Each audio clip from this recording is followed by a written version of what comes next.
Problem 7. Buchenwald was documented by psych warfare. There are various intelligence departments that follow the troops into a defeated country and document what they find for future generations. The psych warfare department is not one of them. Psych warfare is more about lying to the enemy in order to manipulate them. To pick from the many examples, we go to the book Psych War, written by a psych war department captain shortly after World War II. For a minute and a half, we're going to be reading about a guy named Tom. He has nothing to do with Buchenwald, but it's necessary that we have an example of the type of thing psych warfare does to help us understand what psych warfare is. Two types of humor used by psych war may be mentioned to illustrate the range of its efforts. One was a regular feature of Radio Luxembourg, broadcast as Corporal Tom Jones.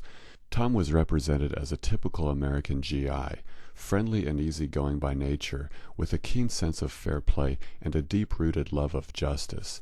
Because he grew up in the Green Bay area of Wisconsin among a large German population, it was explained, Tom had learned to speak German in his youth. He spoke in the open and candid manner which many Europeans used to associate with Americans before their liberation or occupation. His broadcasts ended with a joke, usually a gemütlich little story with a comical aspect, but invariably with a moral lesson. Richard F. Hanser, the psych war broadcaster who played the role of Tom Jones, has responded to this writer's questionnaire with the following description. The originality lay in creating a simple, homey character talking to the enemy as man to man, not as merely a disembodied voice representing the U.S. Army or the U.S. government. Tom was designed to create a recognizable personality to which listeners could respond with some warmth and interest, and in this we evidently succeeded. Tom spoke with an atrocious American accent, which was all to the good. There was no suspicion that he was a German-born turncoat. He told human interest anecdotes in a simple and even naive way, which left him free of the taint of cleverness, sharp dealing, or underhanded needling. Tom Jones is real sincere, except that he's not even real. This book is full of examples of psych war telling lies and starting rumors, because that's what psych warfare does. Now let's read where Professor David Hackett tells us that the first two Americans to enter Buchenwald on April 11th were probably Egon W. Fleck, a civilian, and First Lieutenant Edward A. Tenenbaum, intelligence officers assigned to the Publicity and Psychological Warfare Unit of the 12th Army Group Headquarters. The first two Americans to enter Buchenwald worked for psych warfare.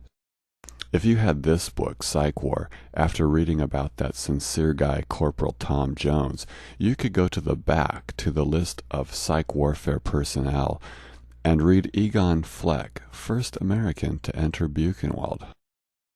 Why in the world would psych warfare be the first to enter Buchenwald? I'll tell you why.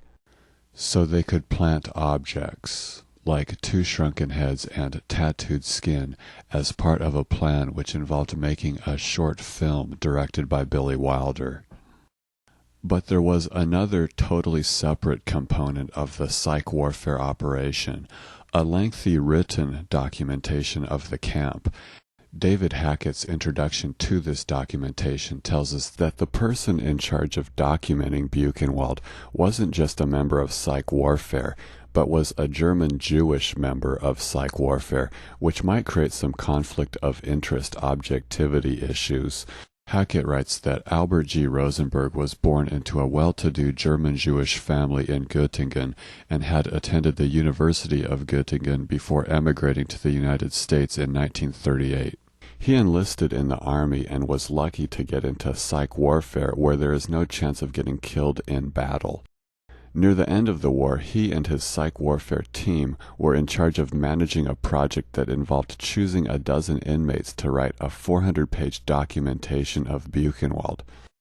There's a picture of Rosenberg's team in the book Psych War under the cheeky title Kampfgruppe Rosenberg, which means Battle Group Rosenberg. Rosenberg isn't in the picture, though. In Psych War we read, Every member of the team either was born in the German-speaking area of Europe or was brought there at a comparatively early age. The report which they had the inmates create was written in German but never published.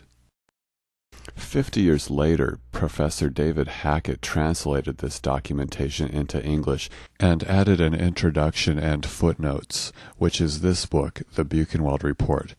Although it was never published back then, the top Buchenwald inmate who worked under Albert G. Rosenberg to create it, Eugen Kagen, was commissioned to rework it into a readable paperback book for the German population. Rosenberg confiscated a German house which he then gave to Kagen so he could live there and write the new manuscript. The house was conveniently located just 2 miles from the new Psych Warfare Department headquarters, which had now changed its name to Information Control. Here's what Professor David Hackett says about Kagen's book called Der SS Staat.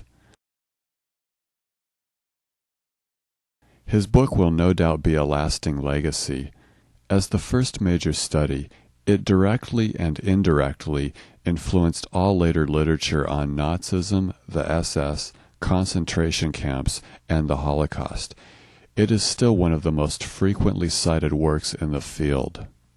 To summarize, the Buchenwald psych warfare operation made history, emphasis on made.